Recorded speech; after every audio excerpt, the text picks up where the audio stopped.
Here, right where the village of Pythagoreon stands today, stood the ancient city of Samos, which around 600 before the Christian era was flourishing in all respects and enjoyed great economic and political power. It had over 15,000 inhabitants. All these people needed fresh water, but the closest major spring lay 1.5 kilometers to the northwest, over the mountain, where the village of Ayaves is today. Water was therefore carried first over an open conduit, which was to be covered later, and then over a tunnel approximately 1 kilometer in length, cutting right through the mountain. The final part of the aqueduct consisted of another conduit leading into the city.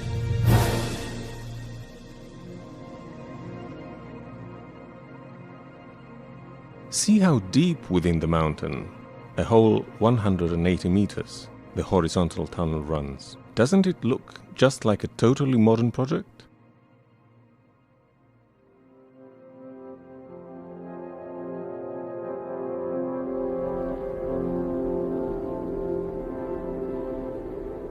The engineer first marked, on the surface of the mountain, the straight tunnel's trace from end to end. Στήθη δεξιός. Ευωνύμως μετάστηθη.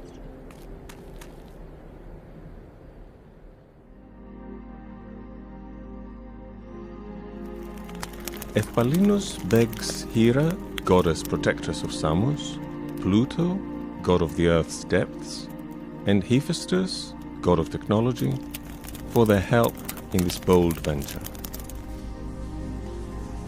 The work begins. The water will come from the spring at today's Ayaves. A supply conduit, open or tunneled at a small depth, will be dug, and that will eventually be covered.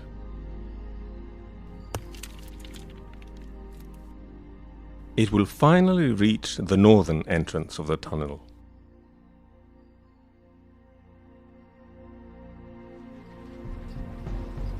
Before digging at the southern end, a temporary horizontal fill was prepared.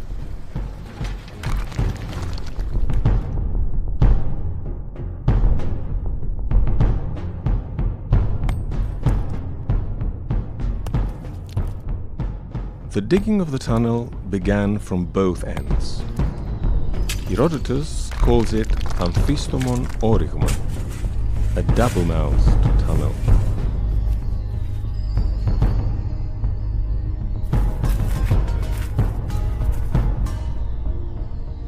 The digging had to be checked continuously to ensure that it remained straight as well as horizontal. It was most probably to control straightness that lanterns were placed on the floor axis.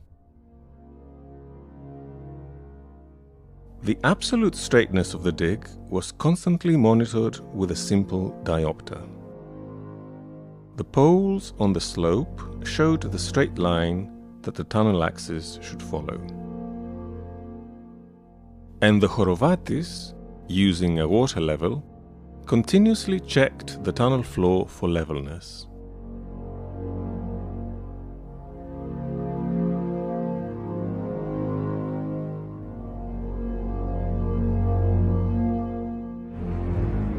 The tunnel had to be horizontal, but in order to make the water flow, Eupalinos would dig a separate inclined trench, 70 centimeters wide, on the right side of the tunnel floor. This trench had an inclination of about 0.4%, so that its depth increased as it went from north to south. Ceramic pipes, 25 centimeters in diameter, meticulously joined together, were laid along the trench to carry the water.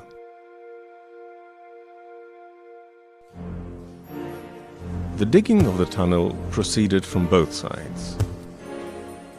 The further in they went, the more lanterns were needed to control straightness.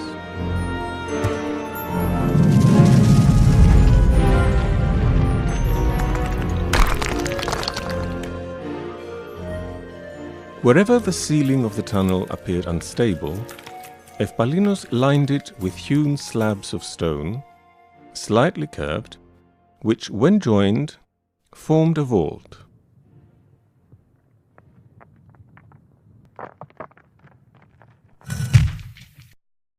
As the workers went deeper into the mountain, they had to keep track of the tunnel's length.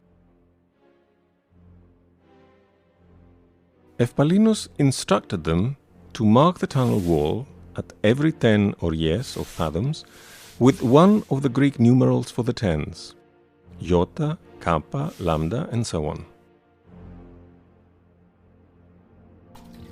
Eupalinos was rightly proud of the strict geometry he used to guide his project. Indeed, at one of those measured distances, he had the word paradeigma, exemplar, written in large red letters.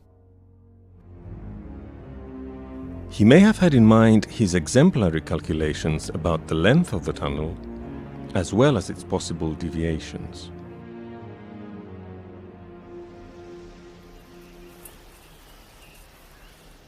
Thanks for all your troubles. The tunnel's two branches are advancing very well in terms of both straightness and horizontality. However, I'm a little worried about the kind of rock we are finding in the northern branch, but we shall see. Today, I want to talk to you about the way I have imagined that the two branches will meet after a few years, Zeus willing. First of all, I want this meeting to take place directly beneath the mountain's peak so that we can be sure of controlling the two straight lines with the aid of the poles on each slope. But as you know, only the gods are infallible. I fear that after so many thousands of feet, our lines will have gone astray and the two branches will never meet. So, my plan is, once the south branch has reached 1,200 feet in length, we shall turn it slightly eastward. Later, when the north branch has reached 1,800 feet, we shall also turn that a little eastward too. My calculations show that the points where we will make the two branches turn will be only 70 feet apart. This way, they will have to bump into each other, whatever our error in straightness may be. You're simply amazing, Eupalinos. Yes, a great idea, even if conservative. Still, a good scientist never forgets uncertainty.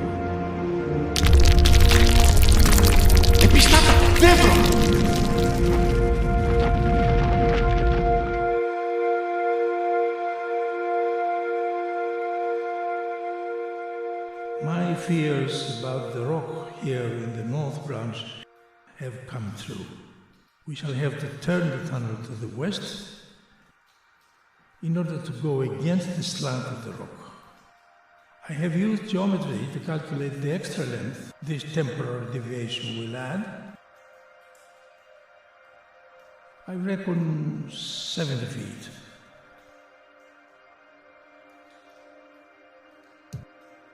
This extra length will be marked on the wall of the rerouted tunnel with the letter M prime. And after that, beyond the displaced M prime point, you will continue with the regular marks Ni, Xi, Omicron every 70 feet. So, when we return to our straight course, we'll be back at our initial Omicron point.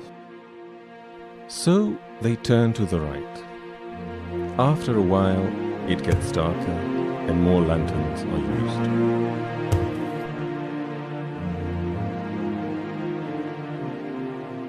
This is where we reach our straight line again.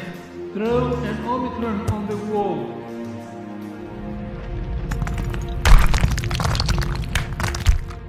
But the rock has still not improved. We shall continue on the same oblique direction and form another triangle like the one on the other side to the east, moving like a captain who follows a tacking course to avoid the waves hitting the boat squarely on its side. Καλέστε τον αρχιτέκτορα, καλέστε τον!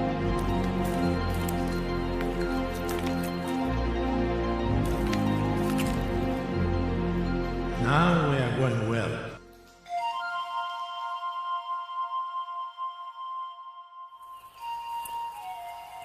As you know, 2 years ago, when the south branch was completed, reaching right under the mountain peak, I extended it with a 110-foot oblique tail to ensure that it met the other branch according to my original plan.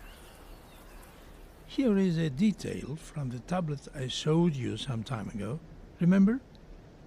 Now, after the deviation we were forced to make, here is where we are, according to my calculations, in relation to that tail which has been waiting there for 2 years.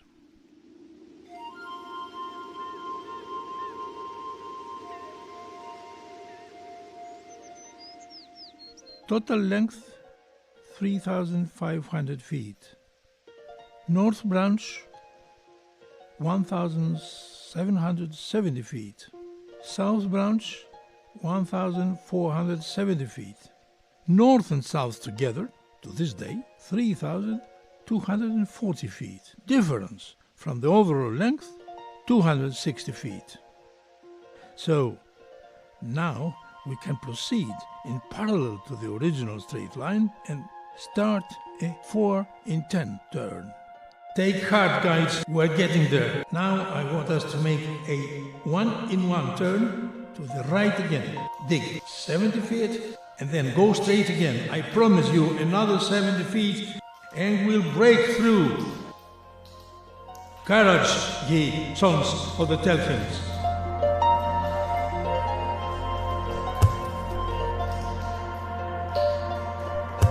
Sound all over here.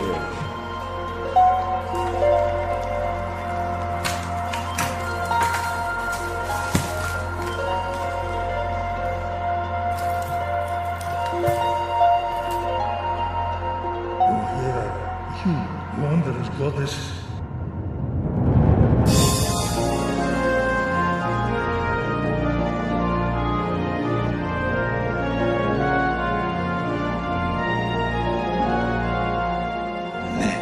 A great feat. Well done. Triumph. The two branches have met. Soon they will start digging the trench inside the tunnel. Then the clay pipes will be laid in the trench, suitably inclined to carry the water. This phase of the operation took several months.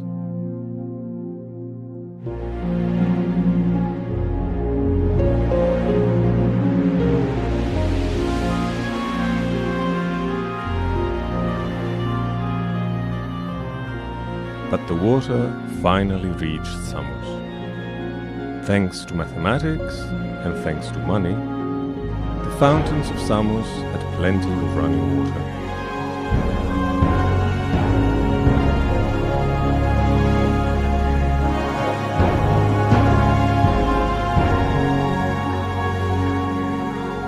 Something important seems to be taking place down at the great temple of Hera.